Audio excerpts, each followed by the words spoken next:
Good morning, students. Today, I will show the story. All of you listen here. Buddha ಮತ್ತು ಅಂಗುಲಿಮಾಲನ ಒಂದು ಕಥೆಯನ್ನ ಇರುವಂತ ಒಂದು ಸ್ಟೋರಿಯನ್ನು ತೋರಿಸ್ತೇನೆ.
ಅದಕ್ಕೆ ಈತ ಇಂತಹ ನೀಚ ಕೆಲಸ ಮಾಡ್ತಿರ್ತಾನೆ.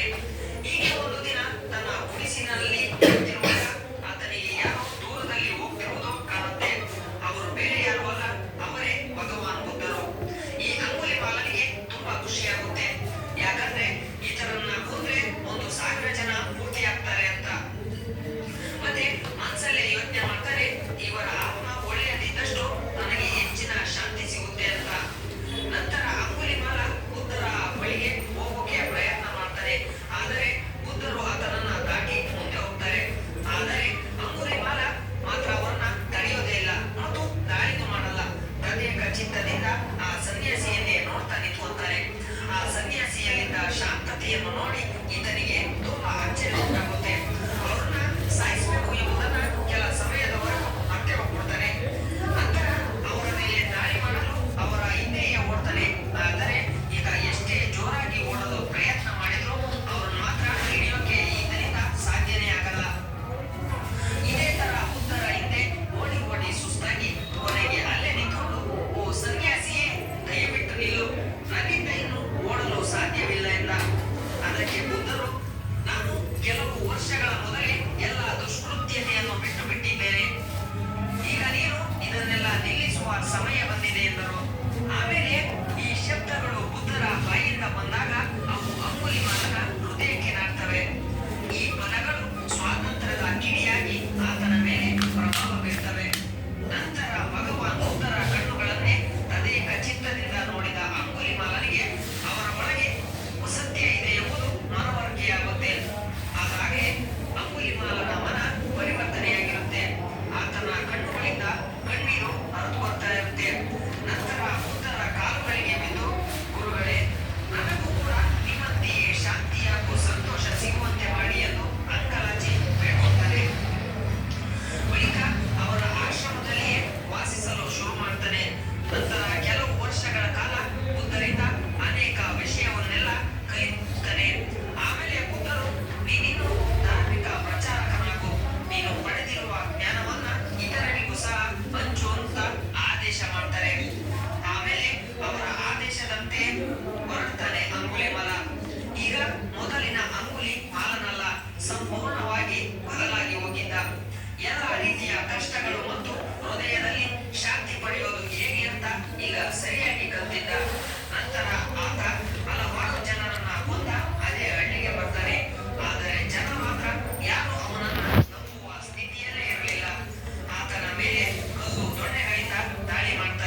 ಧನ್ಯವಾದ.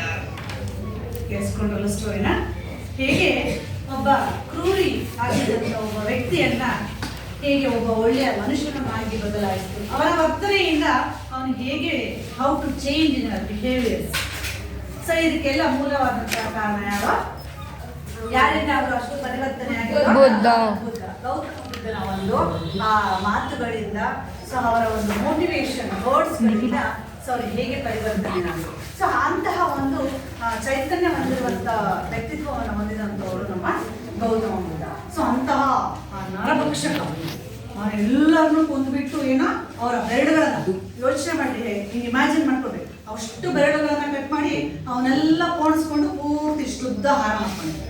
ಇಷ್ಟುದ್ದ ಹಾರ ಮಾಡ್ಕೊಂಡು ಹಾಕ್ಕೊಡ್ತಿದ್ದಾನೆ ಅಂದರೆ ಅವನು ಎಷ್ಟು ನರಭಕ್ಷಕನೇ ಅಲ್ವಾ. ಸೊ ಮನುಷ್ಯರನ್ನ ಬಿಟ್ಟಿಲ್ಲ ಅಂತಂದ್ರೆ ಸೊ ಅಂಥವ್ರನ್ನ ಪರಿವರ್ತನೆ ಮಾಡಿದಂಥ ವ್ಯಕ್ತಿತ್ವ ನಮ್ಮ ಗೌತಮ ಬುದ್ಧನ ಒಂದು ಕಥೆಯಲ್ಲಿ ನಾವು ನೋಡ್ಬೋದು. ಸೊ ಇಲ್ಲಿ ನಿಮ್ಮ 9th ಸ್ಟ್ಯಾಂಡರ್ಡಲ್ಲಿ ಅದೇ ರೀತಿಯಾದಂತಹ ಹೋಲಿಕೆ ಆಗುವಂತಹ ಒಂದು ಪೊಯೆಟ್ರಿ ಇದೆ, ಅದೇ ಉಪಗುಪ್ತ.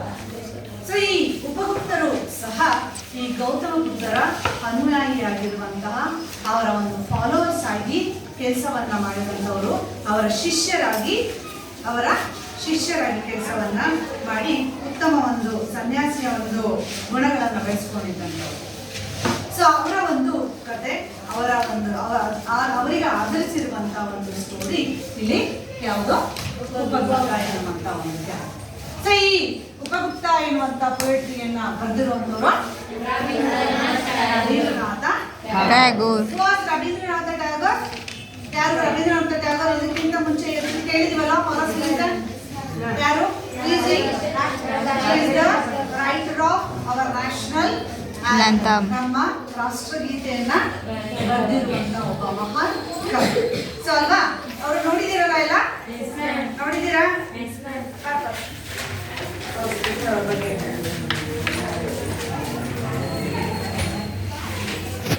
ನೋಡಿ, ರವೀಂದ್ರನಾಥ ಟ್ಯಾಗೋರ್ ನೋಡಿದಿರಲ್ಲ? ಸೊ ಅವ್ರ ಚಿತ್ರ ನೋಡಿದೀವಲ್ವಾ? ಸೊ ಇವರೇ ಈ ಒಂದು ಪದ್ಯವನ್ನು ಬರೆದಿರುವಂತಹ ಮಹಾನ್ ಕವಿ. Hi friends, my name is Amarya. I am 9th standard in SPRHS, Karnataka. My introduction is Rabindranath Tagore. This Rabindranath Tagore, the greatest of India's modern poets, was born in an affluent Bengali family in 1861. Besides being a poet, he was a novelist, essayist, and drama artist. Tagore was awarded the Nobel Prize in 1913 for his book Geetanjali. He was the founder of the internationally famous institution Vishwa Bharati at Shantiniketan. His poetry is profoundly and unmistakably Indian. He respects the wisdom of India in ways by meaning, love, friendship and music. Thank you friends. Rabindranath Tagore ಬಗ್ಗೆ ನಿಜವಾಗ್ಲೂ ಸಣ್ಣ ಒಂದು 4 ಸಾಲುಗಳಲ್ಲಿ ಹೇಳೋದು ತುಂಬಾ ಕಷ್ಟ. He was the greatest poet. ನಾವು ಈ ಎಲ್ಲ ಕವಿಗಳ ಸಾಲಿನಲ್ಲಿ ಇವರು ಸಹ ಒಂದು ಶ್ರೇಷ್ಠ ಕವಿಯಾಗಿ ನಮಗೆ ಭಾರತದಲ್ಲಿ ಕಂಡು ಬರ್ತಾರೆ. ಇವರು ಹುಟ್ಟಿದ್ದು ಎಲ್ಲ ಬೆಂಗಾಲಿ ಫ್ಯಾಮಿಲಿ. ಇವರು ಬೆಂಗಾಲಿ ಫ್ಯಾಮಿಲಿಯಲ್ಲಿ ಹುಡ್ತಾರೆ. 1861 ಬೆಂಗಾಲಿ ಒಂದು ಸಮುದಾಯದ ಒಂದು ಕುಟುಂಬದಲ್ಲಿ ಅವರು ಜನಿಸ್ತಾರೆ. ಜೊತೆಗೆ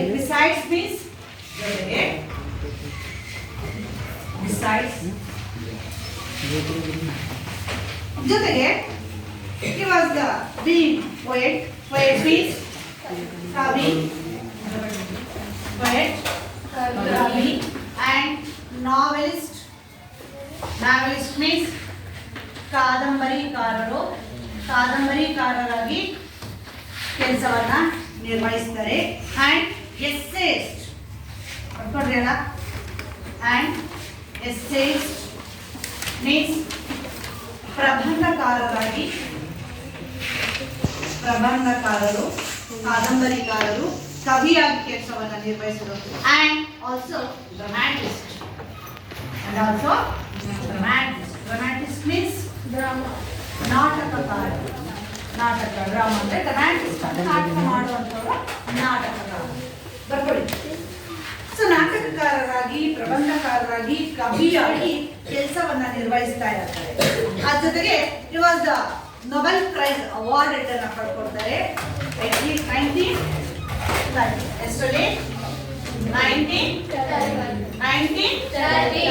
ನೊಬೆಲ್ ಪ್ರೈಸ್ ಅನ್ನ ಪಡ್ಕೊಳ್ತಾರೆ. ಅವರ ಪುಸ್ತಕ, ಯಾವ ಪುಸ್ತಕಕ್ಕಪ್ಪ ಅವರಿಗೆ ನೊಬೆಲ್ ಪ್ರೈಸ್ ಬಂದಿದ್ದು? ಗೀತಾಂಜಲಿ ಎಂಬ ಪುಸ್ತಕಕ್ಕೆ ನೊಬೆಲ್ ಅವಾರ್ಡ್ ಸಹ ಸಿಗುತ್ತೆ 1930. ಜೊತೆಗೆ he was the founder of the international famous institution ವಿಶ್ವಭಾರತಿಯ Shantiniketan. ಉತ್ತಮವಾದಂತ ಒಂದು ಶಾಲೆಯನ್ನ ಅವರು ಸ್ಟಾರ್ಟ್ ಮಾಡ್ತಾರೆ. ಆ ವಿಶ್ವಭಾರತಿ ಎನ್ನುವಂಥದ್ದನ್ನ ಶಾಂತಿನಿಕೇತನ ಅಂತ.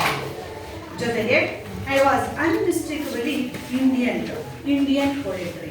ಯಾರಿಗೂ ಸರಿಸಾಟಿ ಇಲ್ಲದೆ ಇರುವಂತಹ ಉತ್ತಮವಾದಂತಹ ಕವಿಯಾಗಿ ನಮಗೆ ಇಲ್ಲಿ ಅವರು ಕಂಡು ಬರ್ತಾರೆ. He restates the wisdom of India.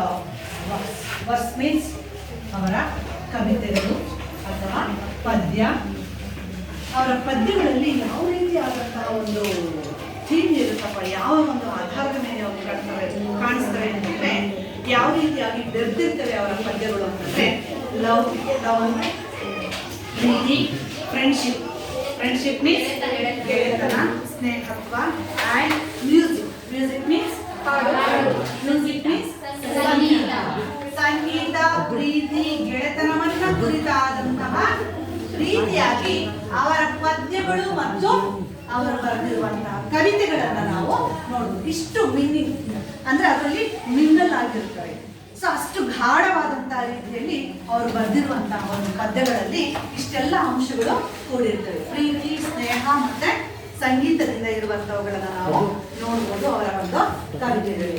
So ಅವರಿಗೆ ದೊರೆತಿರುವಂತಹ ನೊಬೆಲ್ ಅವಾರ್ಡ್ ಬಂದಿರುವಂತಹ ಒಂದು ಪುಸ್ತಕದ ಹೆಸರು ಗೀತಾಂಜಲಿ. ಯಾವುದು? ಎಷ್ಟಲ್ಲಿ ಸಿಕ್ತು ಅವ್ರಿಗೆ ನೊಬೆಲ್ ಅವಾರ್ಡ್?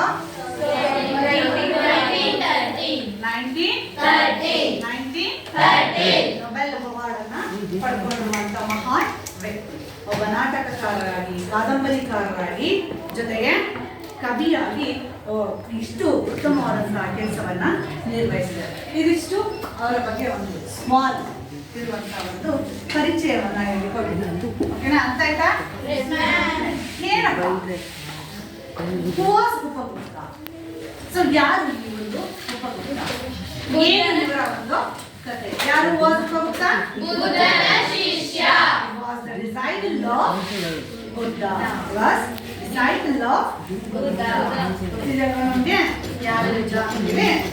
ಸೊ ಈ ಉಪಗುಪ್ತ ಅವರು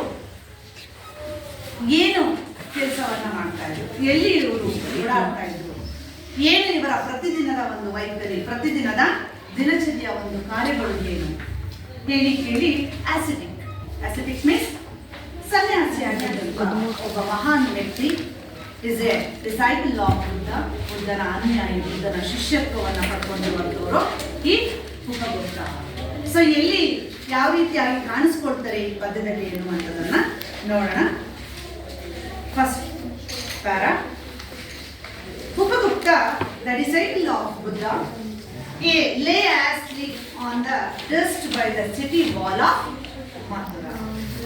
Lamps were all out, doors were all shut, and stars were all hidden by the murky sky of August. Murky sky of August. Upagupta, he was the disciple of Buddha. He was the disciple of Buddha. Disciple means ಅನುಯಾಯಿ. ಶಿಷ್ಯ. ಬರ್ಕೊಂಡಿದ್ರಲ್ಲ ಇದೆಲ್ಲ? He was the disciple of Buddha. Disciple means ಅನುಯಾಯಿ. ಬರ್ಕೊಳ್ಳಿ ಎಲ್ಲ.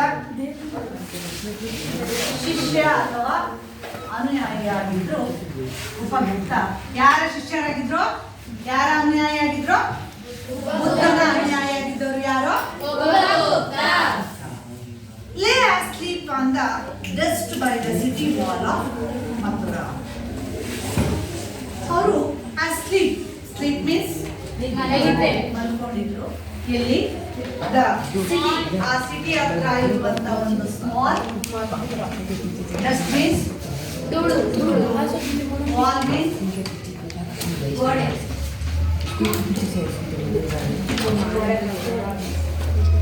ಧೂಳಿನಿಂದ ಕೂಡಿರುವಂತಹ ಒಂದು ಗೋಡೆ. ಆ ರೋಡಲ್ಲಿ ಡಸ್ಟ್, ಒಂದು ಗೋಡೆ ಹತ್ರ ಇರುವಂತಹ ಯಾವುದೋ ಒಂದು ಹಾಳು ಬಿದ್ದಿರುವಂತಹ, ಕೊಳೆ ಆಗಿರುವಂತಹ, ಧೂಳಾಗಿರುವಂತಹ ಒಂದು ಗೋಡೆ. ಸೊ ಆ ಗೋಡೆಯ ಒಂದು ಹತ್ತಿರ ಧೂಳಾಗಿದೆ. ಆ ನೆಲದ ಮೇಲೆ ಸಿಟಿ, ಅದರ ಸಿಟಿಯ ಹೆಸರು ಯಾವುದೋ ಮಥುರಾ ಎನ್ನುವಂತಹ ಒಂದು ನಗರ, ಮಥುರಾ ನಗರ. ಸೊ ಈ ಒಂದು ಮಥುರಾ ನಗರದ ನಗರದ ಹತ್ತಿರ ಇರುವಂತಹ ಒಂದು ಸಿಟಿ, ಆ ಒಂದು ಧೂಳಾಗಿರುವಂತಹ ಗೋಡೆಯ ಹತ್ರ ಅವರು ಮಲ್ಕೊಂಡಿದ್ದಾರೆ. Lamps for all, doors for all shut. Lamps means ದೀಪಗಳು ಆರೋಗಿದೆ, ಮೀನ್ಸ್ ಎಲ್ಲರ ಮನೆ ದೀಪಗಳು ಆರೋಗಿದೆ, ಎಲ್ಲರ ಮನೆ ಲೈಟ್ ಸ್ವಿಚ್ ಆಫ್ ಆಗಿದೆ. And the doors for all, ಎಲ್ಲರ ಮನೆ ಬಾಗಿಲು, ಕಿಟಕಿ ಬಾಗಿಲು ಎಲ್ಲ ಕ್ಲೋಸ್ ಆಗಿದೆ, ಎಲ್ಲ ಕ್ಲೋಸ್ ಆಗಿದೆ. ನಿರ್ಜನವಾದಂತಹ ಸಮಯ, ಕತ್ತಲಾಗಿದೆ, ಯಾರೂ ಓಡಾಡ್ತಿಲ್ಲ, ಯಾವ ಒಂದು ಜನಸಂದಣಿಗಳು ಇಲ್ಲದೆ ಇರುವಂತಹ ಒಂದು ಸಂದರ್ಭ. ಎಲ್ಲರ ಮನೆ ಬಾಗಿಲು, ಲೈಟ್, ಎಲ್ಲರ ಮನೆ ದೀಪಗಳು ಹಾಕಿದೆ. Stars were all hidden by the murky sky of August. Stars means ನಕ್ಷತ್ರಗಳು. ಸೊ ಎಲ್ಲರ ಮನೆ ಬಾಗಿಲು, ದೀಪಗಳು ಆರಿದೆ, ಜೊತೆಗೆ ನಕ್ಷತ್ರಗಳು ಕಾಣಿಸ್ತಿಲ್ಲ. ಅಂದ್ರೆ ಫುಲ್ ನೈಟ್ ಆಗಿದೆ, ಲೇಟ್ ನೈಟ್ ಆಗಿದೆ, ಕತ್ಲಾಗಿದೆ. ಸೊ ಆ ಕತ್ಲಾಗಿದೆ ಅನ್ನುವಂತ ಅರ್ಥ ಇದೆ. So hidden by the murky sky of August. So ಆಗಸ್ಟಿನ ಒಂದು ಸಮಯ, ಆಗಸ್ಟ್ ತಿಂಗಳು, ಎಲ್ಲ ನಕ್ಷತ್ರಗಳು ಮೋಡದ ಮರೆಯಲ್ಲಿ ಹಿಡನ್ ಅಂದ್ರೆ ಏನಾಗಿದೆ, ಕಾಣಿಸ್ತಾ ಇಲ್ಲ, ಬಚ್ಚಿಟ್ಕೊಂಡಿದೆ ಅಂದ್ರೆ ಹೊರಗೆ ಬೆಳಕು ಬರ್ತಾ ಇಲ್ಲ, ಪೂರ್ತಿ ಕತ್ಲಾಗಿದೆ ಅಂತ, ಏನು ಕಾಣಿಸ್ತಾ ಇಲ್ಲ. ಉದಾಹರಣೆಗೆ ನಾವು ನೋಡ್ಬೋದು, ಅಮಾವಾಸ್ಯೆ ಟೈಮಲ್ಲಿ ಎಷ್ಟು ಕತ್ಲಾಗಿರುತ್ತೆ, ಗಮನಿಸಿದ್ದೀರಾ? ಅದೇ ಫುಲ್ ಮೂನ್ ಇದ್ದಾಗ ಮನೆಗೆ ಲೈಟ್ ಇದ್ದಿದ್ರು ಹೊರಗಡೆ ಲೈಟ್ ಹಾಕಿದ್ದಾರೆ, ನಾವು ಅಷ್ಟು ಬೆಳಕಾಗ್ತಿರುತ್ತೆ. ಫುಲ್ ಮೂನ್ ಅಂದ್ರೆ ಹುಣ್ಣಿಮೆ ದಿನ ಅಂತ ಗೊತ್ತಿದೆಯಲ್ಲ, ಸೊ ಚಂದ್ರ ಪೂರ್ತಿ ರಾರಾಜಿಸ್ತಿರ್ತಾನೆ. ಸೊ ಅದೇ ಅಮಾವಾಸ್ಯೆಯಲ್ಲಿ ಇವತ್ತು ಕತ್ಲಾಗಿದೆ, ಇವತ್ತು ಅಮಾವಾಸ್ಯೆನ ಅಂತ ಕರೆಂಟ್ ಮನೆಗೆ ಹೋಯ್ತು ಅಂದ ತಕ್ಷಣ ನಮಗೆ ಫೀಲ್ ಆಗುತ್ತೆ ಅಲ್ವಾ? ಸೊ ಅಂತಹ ಒಂದು ಕತ್ತಲ ರಾತ್ರಿ, ಕತ್ಲು, ಯಾರೆಲ್ಲರ ಮನೆ ಡೋರು, ಲೈಟು ಕ್ಲೋಸ್ ಆಗಿದೆ, ನಕ್ಷತ್ರಗಳ ಬೆಳಕು ಸಹ ಇಲ್ಲ. ಸೊ ಅವತ್ತಿನ ಒಂದು ಆ ದಿನದ ಸಮಯ. ಸೊ ಅಂತ ಸಮಯದಲ್ಲಿ ಈ ಒಂದು ಹಳೇ ಗೋಡೆಯ ಧೂಳಾಗಿರುವಂತ, ಗಲೀಜಾಗಿರುವಂತ ಗೋಡೆ ಹತ್ರ ಯಾರು ಬಂದಿದ್ದಾರೆ? So disciple means ಅನುಯಾಯಿ, ಬುದ್ಧನ ಶಿಷ್ಯ, ಬುದ್ಧನ ಹಿಂಬಾಲಕರು, ಬುದ್ಧನ ಒಂದು ಶಿಷ್ಯರಾಗಿ ನಮಗೆ ಈ ಡಿಸೈಪಲ್ ಎನ್ನುವಂಥದ್ದನ್ನ ಹೇಳ್ತಾರೆ. ನೆಕ್ಸ್ಟ್ ಏನಾಗುತ್ತೆ ನೆಕ್ಸ್ಟ್? ಸೊ ಅಂತ ಸಂದರ್ಭದಲ್ಲಿ ಯಾವ ರೀತಿಯಾದಂಥ ಅನುಭವಗಳು ಅವರಿಗೆ ಆಗುತ್ತೆ. Whose feet were those tinkling with anklet, touching his breast of sudden. He woke up, started, and the light from a woman's lamp struck his forgiving eyes. Whose feet were those tinkling? ಯಾರೋ ಬಂದು ಪಾಪ ಮಲ್ಕೊಂಡಿದ್ದಾರೆ. ಇಲ್ಲಿ ಯಾರೋ ಮಲಗಿದರೆ ಕಷ್ಟ ಆಗಿರುವಂತ ಆ ಒಂದು ಧೂಳಾಗಿರುವಂತಹ ಒಂದು ಗೋಡೆ ಆಗ್ತದ ಮಲಗಿದರೆ ಯಾರೋ ಬಂದು, ನಾವು ಯಾರಾದ್ರೂ ಮಲ್ಕೊಂಡಾಗ ಸಡನ್ ಆಗಿ ಬಂದು ನಮ್ಮನ್ನು ಎಬ್ಸಿದ ತಕ್ಷಣ, ಮಾತಾಡ್ಸಿದ ತಕ್ಷಣ ನಮಗೆ ಎಷ್ಟು ಗಾಬರಿ ಆಗುತ್ತಲ್ಲ. ಸೊ ಯಾರೋ ಬರ್ತಾ ಇದ್ದಾರೆ. whose feet those tinkling with anklet. Anklet means anklet means ನಾವು ಕಾಲಿಗೆ ಹಾಕೊಳ್ಳುವಂತಹ ಗೆಜ್ಜೆ ಅಥವಾ ಕಾಲಿಗೆ ಹಾಕೊಳ್ಳುವಂತಹ ಕಾಲ್ಗಡಗ ಅಂತ ಹೇಳಿ, ಓಕೆನಾ? ಏನೋ ಆಂಕ್ಲೆಟ್ ಮೀನ್ಸ್ ಕಾಲ್ ಬಳೆ ಅನ್ನೋ ಅರ್ಥದಲ್ಲಿ ಹಾಕೊಂಡಿದ್ದಾರೆ ಅವರು. ಸೊ ಕಾಲಿಗೆ ಹಾಕೊಂಡಿರುವಂತಹ ಒಂದು ಜ್ಯುವೆಲ್ಸ್ ಹಾಕೊಂಡಿದ್ದಾರೆ. ಹೂಸ್ ಟಿಂಕ್ಲಿಂಗ್ ವಿತ್ ಆಂಕ್ಲೆಟ್, ಹೊಡಿತಾ ಇದೆ ಆ ಒಂದು ಕತ್ತಲ್ಲಿ ಆ ಕಡಗ. ಸೊ ಏನೋ ಬಂದ್ಬಿಟ್ಟು ಆ ಫೀಟ್, ಪಾದ, ಆ ಕಾಲಿನ ಟಚಿಂಗ್ ಇಸ್ ಬ್ರೆಸ್ಟ್ ಆಫ್ ಕರೆಕ್ಟಾಗಿ ಬಂದ್ಬಿಟ್ಟು ಅವ್ರು ಮಲ್ಲಿರುವಂಥ ಜಾಗದಲ್ಲಿ ಅವ್ರನ್ನ ಎಡುತ್ತಾರೆ. ಅವರ ಒಂದು ಎದೆಯ ಭಾಗದಲ್ಲಿ ಅವ್ರನ್ನ ಮುಗ್ಗಿಸ್ತಾರೆ. ಸೊ ಅವ್ರನ್ನ ಮುಗ್ಗಿಸಿದ ತಕ್ಷಣ ಸಡನ್ ಮೀನ್ಸ್ ತಕ್ಷಣ ಯಾರೋ ಬಂದವ್ರನ್ನ ಹಿಡಿದ ತಕ್ಷಣ ಅವರಿಗೆ ತಕ್ಷಣ ಏನಾಗ್ಬಿಡುತ್ತೆ, ಸ್ಟಾರ್ಟರ್ ಮೀನ್ಸ್ ನಡುಕಂತ ಭಯದಲ್ಲಿ ಸಡನ್ ವೋಕಪ್ ಎದ್ದು ಅಂದ್ರೆ ಯಾರೋ ಬಂದು ನಮ್ಗೇನೋ ಎದುರಿಸ್ದಂಗಾಯ್ತು, ಯಾರೋ ಮಾತಾಡ್ಸ್ದಂಗಾಯ್ತು, ಯಾರೋ ಬಂದು ನನ್ನ ಮೇಲೆ ಬಿದ್ದಂಗಾಯ್ತು, ಯಾರೋ ಬಂದು ನನ್ನ ಮೇಲೆ ಏನೋ ಟಚ್ ಮಾಡ್ದಂಗಾಯ್ತು. ಸಡನ್ನಾಗೆ ಎದ್ದು ಬಿಟ್ಟು ಸಡನ್ನಾಗೆ ಅವರಿಗೆ ಗಾಬರಿ ಆಗುತ್ತೆ. Makeup starter and the light from a woman's lamp struck it forgiving eyes. ನೀವು ನೋಡ್ಬೋದು ಆ ಚಿತ್ರದಲ್ಲಿ ಕಾಣಿಸ್ತಿದೆ. ಆ ಲೇಡಿ ಏನ್ ತಗೊಂಡ್ಬಂದಿದ್ದಾರೆ, ಲೈಟ್ ಅನ್ನು ಇಟ್ಕೊಂಡಿದ್ದಾರೆ. ಲ್ಯಾಂಪ್ ತೆಗೆದು ನಾವೆಲ್ಲ ಮೊದಲಿನ ಕಾಲದಲ್ಲಿ ಹೊಲಕ್ಕೆ ತಗೊಂಡು ಹೋಗ್ತಿದ್ರಿ, ಏನಾದ್ರೂ ಬೆಳೆ ಮಾಡಿದ್ರೆ ನೋಡಿದ್ದೀರಾ? ಎಲ್ಲರ ಮನೆಯಲ್ಲಿ ಇರ್ಬೋದು ಆ ಥರ ಲ್ಯಾಂಪ್. ಟಾರ್ಚ್ ಇದೆ, ಟಾರ್ಚ್, ಬ್ಯಾಟ್ರಿ, ಇವೆಲ್ಲ ತಗೊಂಡು ಹೋಗ್ತೀವಲ್ಲ. ಮುಂಚೆ ಲ್ಯಾಂಪ್ ಒಂದು ಒರೆಸ್ಕೊಂಡು ನೀಟಾಗಿ ಕೆರೋಸಿನ್ ಅಂದ್ರೆ ಸೀಮೆಣ್ಣೆ ಹಾಕೊಂಡು ಅದು ಬತ್ತಿ ಇದೆಯಲ್ಲ ನೋಡ್ಕೊಂಡು ರಾತ್ರಿ ಎಲ್ಲ ಉರಿಬೇಕು, ಹೊಲಕ್ಕೆ ಬಂದಲ್ಲಿ ಕಾಯಬೇಕು ಅಂತೇಳಿ ಅದನ್ನ ರೆಡಿ ಮಾಡ್ಕೊಂಡು ಹೋಗ್ತಾ ಇದ್ವಿ. ನೋಡಿರ್ಬೋದು ಲ್ಯಾಂಪ್ ತುಂಬಾ ಚೆನ್ನಾಗಿದೆ. ಸೊ ಆ ಥರ ಲ್ಯಾಂಪ್ ಅನ್ನ ಇಟ್ಕೊಂಡಿದ್ದಾಳೆ, ಲೈಟ್ ಅನ್ನ ಇಟ್ಕೊಂಡು ಹೆಂಗಸು ಬಂದಿದ್ದಾಳೆ. Light from woman's struck is forgiving eyes. ನೋಡ್ತಾಳೆ, ಅಲ್ಲೇ ನಿಂತ್ಕೊತಾಳೆ. ಸಡನ್ ಆಗಿ ಪಾಪ ಹೇಳಿದ ತಕ್ಷಣ ಹೋಗೋಕ್ಕಾಗಿಲ್ಲ, ಕೈಯಲ್ಲಿ ಲ್ಯಾಂಪ್ ಇಟ್ಕೊಂಡಾಳೆ. ನೀನು ನೋಡ್ತಾಳೆ. ಸೊ ಆ ಬೆಳಕಲ್ಲಿ, ಆ ಲ್ಯಾಂಪ್ನ ಬೆಳಕಲ್ಲಿ, ಲೈಟ್ನ ಬೆಳಕಲ್ಲಿ ಅವನ ಫಾರ್ ಗಿವಿಂಗ್ ಐಸ್, ಕ್ಷಮಿಸುವಂತಹ ಕಣ್ಣುಗಳು ಆ ಲೈಟ್ ಬೆಳಕಲ್ಲಿ ಕಾಣಿಸ್ತದೆ. ಅವನ ಯಾರು ಅವನ ಅಂದ್ರೆ ಇಲ್ಲಿ ಯಾರು ಇಲ್ಲ. ಸೊ ಮಲಗಿರುವಂತ ವ್ಯಕ್ತಿ ಮತ್ತೆ ಒಬ್ಬ ಮಗ ಲೇಡಿ ನೋಡ್ತಾರೆ.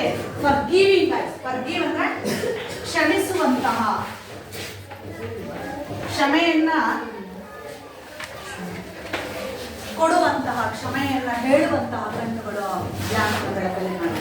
ನಾವಾಗಿದ್ರೆ ಕಣ್ಕಣಲ್ಲ ನಿಂಗೆ, ನಿಂಗೆ ಹಿಂಗ್ ಬರ್ತೀಯಲ್ಲ ಇಷ್ಟು ರಾತ್ರಿ ಹೊತ್ತಲ್ಲಿ ಎಲ್ಲೋಗಿದ್ದೆ ಅನ್ನೋ ಜಗಳಕ್ಕೆ ಹೋಗ್ತಿದ್ವಲ್ಲ. ಸೊ ಆ ಬೆಳಕಲ್ಲಿ ಬರ್ಕೊಂಡು ಬರ್ತಾ ಇದೆ, ನೋಡ್ತಾಳೆ.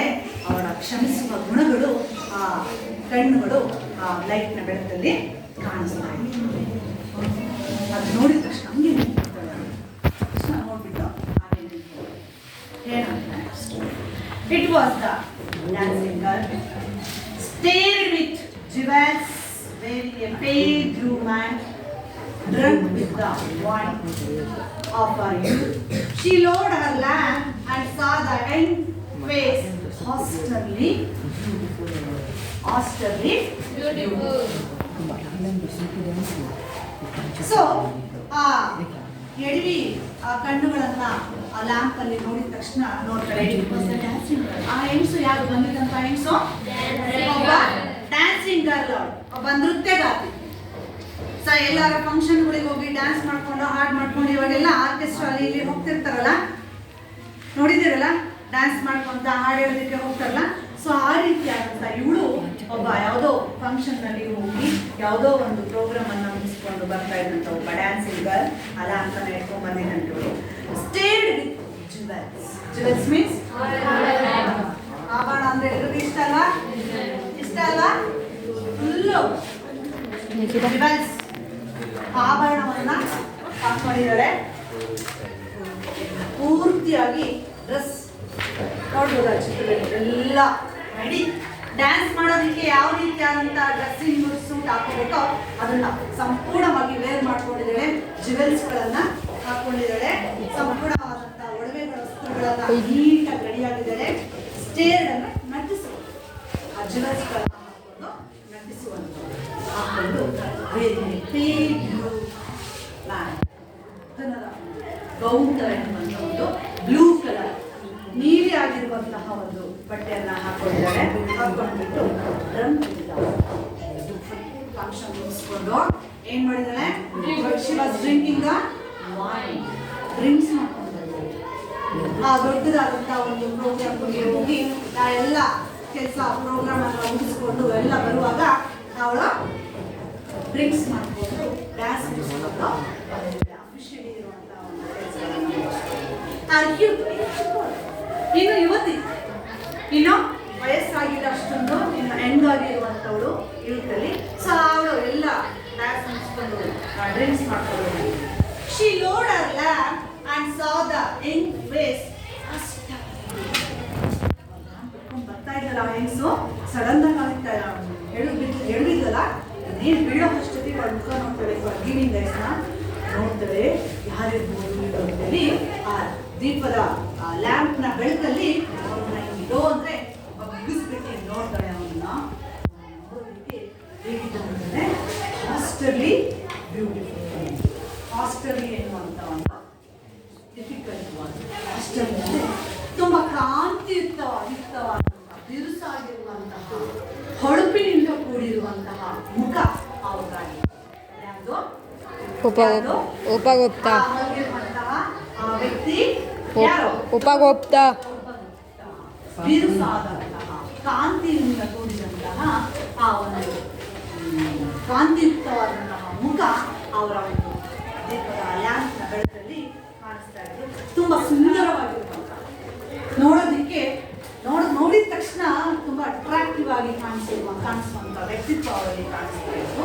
ಎಷ್ಟು ಚೆನ್ನಾಗಿದ್ರು ನೋಡೋದಕ್ಕೆ, ತುಂಬ ದಿವಸಾಗಿರುವಂಥ ಸೌಂದರ್ಯವನ್ನು ಅವರು ಬಂದಿದ್ರು. ಆ ಒಂದು ವ್ಯಕ್ತಿಯ ಗೋಡೆಯ ಪಕ್ಕ ಧೂಳಾಗಿರುವಂಥ ಗೋಡೆಯ ಪಕ್ಕ ಮಲಗಿದ್ದಂಥ ಉಪಗುಪ್ತ ಎನ್ನುವಂಥ ಒಬ್ಬ ಸನ್ಯಾಸಿ. ಯಾರ ಕಣ್ಣಿಗೆ ಆ ಥರ ಕಾಣಿಸ್ಕೊಳ್ತಾ ಇದ್ದ? ಡ್ಯಾನ್ಸಿಂಗ್ ಅಲ್ಲ, ನೃತ್ಯಗಾರ್ತಿ ಬಂದಿದ್ರಲ್ಲ. ಸೊ ಆ ಡ್ಯಾನ್ಸಿಂಗ್ ಎಲ್ಲ ಗರ್ಲಿರುವ ಅವಳ ಕಣ್ಣಿಗೆ ಅವರು ಆ ರೀತಿಯಾಗಿ ಹೊಳಪಿನಿಂದ ಕೂಡಿರುವಂಥ ರೀತಿಯಾಗಿ ಸುಂದರವಾಗಿ ಕಾಣಿಸ್ತಾ ಇದ್ರು. ಅವಳ ಏನು ಹೇಳ್ತಾಳೆ ಅವಳು ಆ ವ್ಯಕ್ತಿಯನ್ನು ನೋಡಿ, ಉಪಗುಪ್ತವನ್ನ ನೋಡಿ ಆ ಡ್ಯಾನ್ಸಿಂಗ್ ಅಲ್ಲ ಏನು ಹೇಳ್ತಾರೆ next, forgive me, and as it is, said the woman, graciously come to my house. The dust earth is not fit bed for you. The young ascetic answered, woman, go on your way. ನೋಡ್ತಾರೆ ಇಷ್ಟು ಹೊಳಪಿನಿಂದ ಕೂಡಿರುವಂಥ ವ್ಯಕ್ತಿತ್ವ ಮುಖದಲ್ಲಿ ಕಾಣಿಸ್ತಾ ಇತ್ತು ಅಂತಂದ್ರೆ, so ನೋಡಿದಂಥ ಸಂದರ್ಭದಲ್ಲಿ ಆ ಲ್ಯಾಂಪನ್ನು ಕೆಳಗಡೆ ಹಿಂಗೆ ಬಗ್ಗತಾ ಇದೆ. ನಿಮ್ಗೆ ಅದ್ರಲ್ಲಿ ಕಾಣಿಸ್ತಿದೆ ನೋಡಿ, ಅವ್ರು ಹಾಗೆ ಮಲ್ಕೊಂಡಿದ್ದಾರೆ, ಅವ್ರ ಲ್ಯಾಂಪನ್ನು ಹಿಡಿಸ್ಬಿಟ್ಟು ಹಾಗೆ ಅವ್ರ ಹತ್ರ ಬಗ್ಗೆ ಮಾತಾಡ್ತಿರೋದು ಇದೆ ಅಲ್ವಾ ಅದರಲ್ಲಿ. ಸೊ ಹೇಳ್ತಾಳೆ, ಫರ್ಗಿವ್ ಮೀನ್ಸ್ ನನ್ನನ್ನು ಕ್ಷಮಿಸ್ಬಿಡಿ. ಅಂಡ್ ascetic means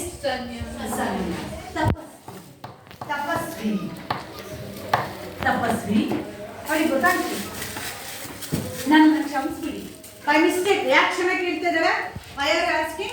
ಯಾಕೆ ಕೇಳ್ತಿದ್ದಾಳೆ? ಅವಳು ಬಂದ ತಕ್ಷಣ she was suddenly the touching his breast. ಅವಳ ಕಾಲುಗಳು ಸಡನ್ ಆಗಿ ಅವನಿಗೆ ತಗಲಿಬಿಡ್ತಲ್ಲ, ಅವಳಿಗೆ ಪಾಪ ಮುಜುಗರ ಆಯಿತು. ನನ್ನ ಕ್ಷಮಿಸ್ಬಿಡಿ ತಪಸ್ವಿ ಹೆಂಗಸು ಕೇಳ್ತಾರೆ. Graciously come to my house. Graciously ಅನ್ನುವಂಥ ಒಂದು ಗ್ರೇಷಿಯಸ್ ಅಂದರೆ ತುಂಬ ಕೂಲಾಗಿ, ಮನೋಹರವಾಗಿ, ಸಾಫ್ಟಾಗಿ, ವಾರ್ಮ್ ಆಗಿ ಹೇಳ್ತಾರೆ. ಗ್ರೇಷಿಯಸ್ಲಿ ಏನಂತ ಕೇಳ್ಕೊಳ್ತಾಳೆ? ಗ್ರೇಷಿಯಸ್ಲಿ ಅಂದರೆ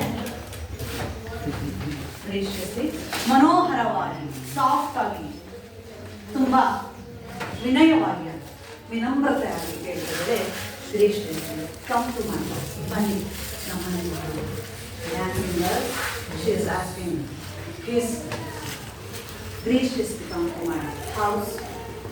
The dust earth is not fit bed for you. ಇಷ್ಟೊಂದು ಧೂಳಾಗಿ, ಇಷ್ಟೊಂದು ಗಲೀಜಾಗಿರುವಂತಹ, ಕೊಳೆ ಆಗಿರುವಂತಹ ಈ ಡಸ್ಟಿಂದ ಕೂಡಿರುವಂತಹ ಈ ಒಂದು ಜಾಗ ಅಥವಾ ಈ ಒಂದು ಸ್ಥಳ, this is not fit bed for you. ಇದು ನಿಮಗಲ್ಲ, ನಿಮ್ಮಂತವರಿಗಲ್ಲ.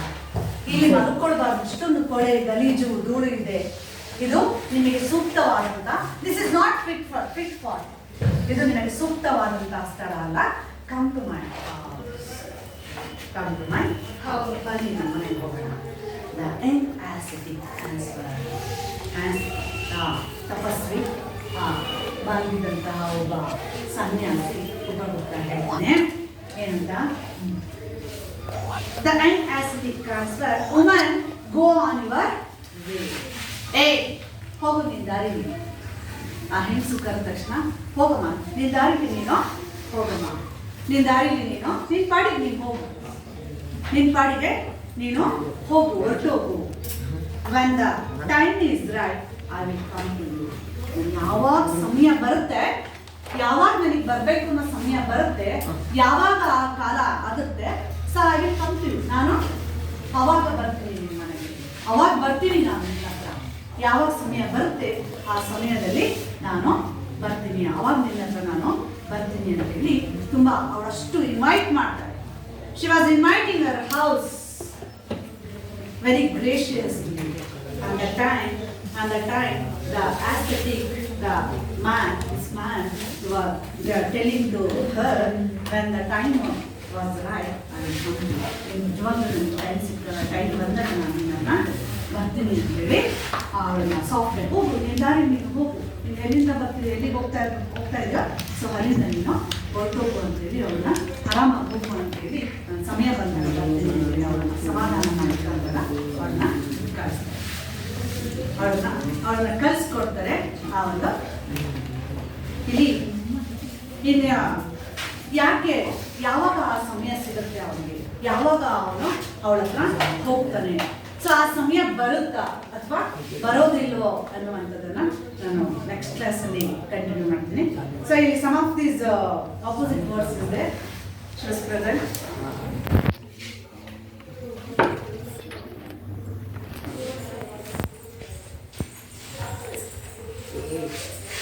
Hi friends, my name is Amulya. I am studying next standard from SPRSS Kanpate. I am telling about the poem in opposite words. Let's start.